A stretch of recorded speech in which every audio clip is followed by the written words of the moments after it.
Hello everyone, in this video I'm gonna show you how to transfer USDT from Binance to Kucoin. Before we get into it, make sure to like this video and subscribe to our channel for more crypto related videos. First thing you need to do is to simply open your Binance application. Once you have logged into your Binance account, after that here you will need to simply tap on the assets tab at the bottom right corner, and here you will find send button. So simply tap on this send. Now click on on chain withdraw, and here you will be landed on this search bar page.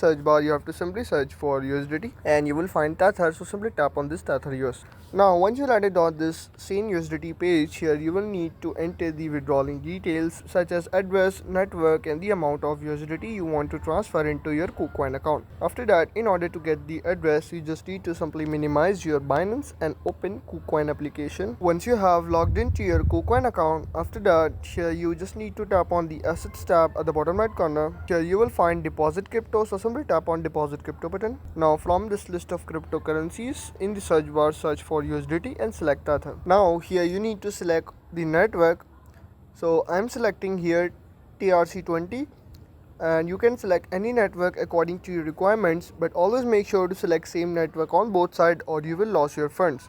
Click on the Tron, and here you will get your USDT TRC20 wallet address along with the QR code. So simply copy this address, and after copying, reopen your Binance application and paste this address in this address bar, and here you need to select the network, so simply select and select this on Tron TRC20. After that, here you need to enter the amount of USDT you want to transfer into your Kucoin account, so I'm entering $20, and after that here you need to click on the withdraw button at the bottom right corner. It will take up to 5 to 10 minutes to transfer your funds from Binance to Kucoin. If this video helped you out, make sure to like this video and subscribe to our channel for more crypto related videos.